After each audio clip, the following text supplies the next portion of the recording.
Mini Music Makers project was in 2 phases. To begin with, we worked with the 0 to 12 Family Services team in Central Bedfordshire Council to identify the profile of the families that we wanted to work with, and also an area that we wanted to run the projects in. That's the Downside area in Dunstable.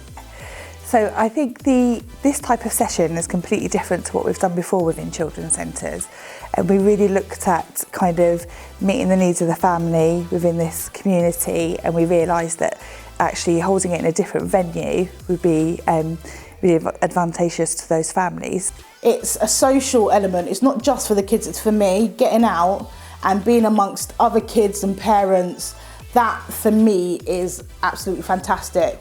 And then the added bonus is that my kids absolutely love it.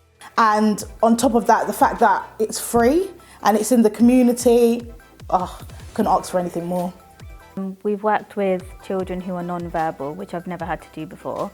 And we found that the sound garden, which is majority of the session really, has really benefited them and us in terms of learning how to communicate with them, and it just benefits them in a way that we haven't been able to do in the centre yet, and now we've got those skills, we can bring that forward.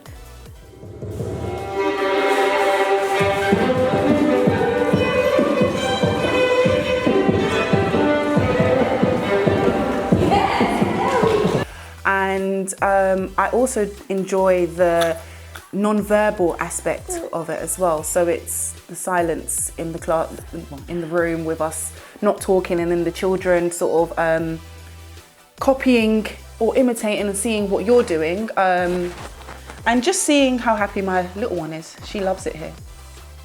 The way that the project runs, where we have the sound garden at the beginning, especially has been really powerful for children who have additional needs.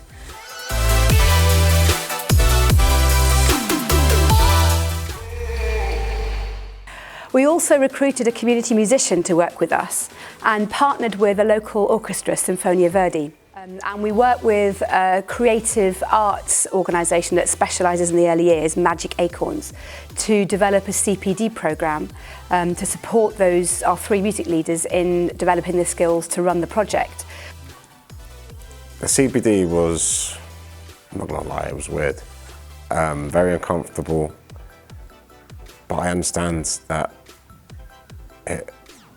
it was genius. Because it broke down some mental barriers in me that I didn't know that I had.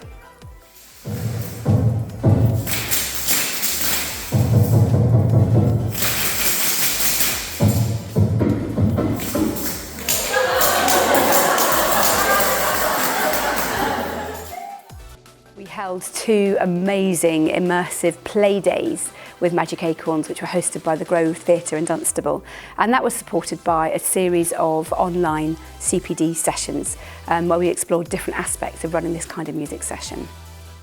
There's a sense of empowering the child, because I think you're not guiding them, you're not teaching them, you're not correcting them, you are simply kind of mimicking what they want and what they feel, and if they're picking up and dropping something, you're just kind of reinforcing that and going that with them. So in a way, you're just validating everything they do non-verbally, and I think that's really important.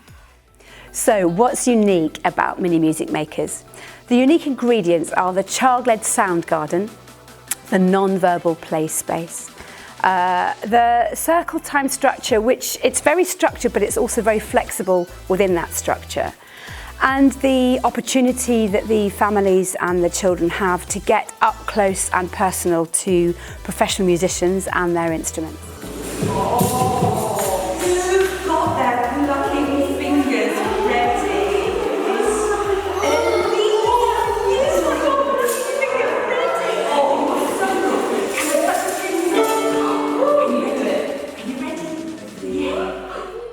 The biggest thing has been letting go and letting things happen. And when that genuinely happens and you genuinely manage just to let go and let things happen in their own way, some really magical stuff comes to light. But for me, that was a skill that I really had to work on and learn. It benefits her because, again, she's able to access instruments that she wouldn't necessarily be able to access. Like, for example, the violin. That's a beautiful touch. She's never seen a violin before.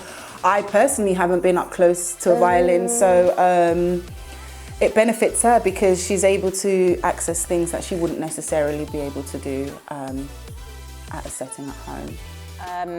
I had never used this intense interactions kind of strategy before, where we do the mimicking, and I've started to use that in other sessions, so that's been really powerful for me because I think that's really informed my practice as a family support worker and a practitioner, so that's been amazing. In terms of the children, what they've learned, the power of music, to have a beatboxer and a violinist and some amazing musicians in the room to come each week. I think the children have left with a repertoire of songs that they didn't have before. They are not afraid to come into a room and explore. There's lots of children who've grown in confidence from the beginning to the end of the project. If I had to sum it up in one phrase, I would say it was a musical, magical journey. I would say revolutionary, because it's not something that I've ever experienced before, especially as a new mum. And the whole beatboxing element, I have never seen anything like that or heard anything like that, and seeing the kids really, really embrace that. It's a yes space in there, so I think they found that it's okay to play in the way that they want to. They just need a safe place to do it. I found the non-verbal very, very powerful. We are delighted that the Children's Centre has committed to continuing Mini Music Maker sessions from September onwards, and we're looking at ways in which we might, as a music service, be able to support them by providing musicians on an ongoing basis. We learned a lot about being flexible and adaptable. What works for families is not always what you originally planned. And this was a complex project with lots of different strands. Phase 1 took a lot longer than we originally expected and put a little bit of time pressure on the overall project. And finally, the CPD programme has had a profound effect on the way that we're looking at our early years plans going forward. And I think it will have an effect on what we do in our schools and settings, not just what we might do with families in the future.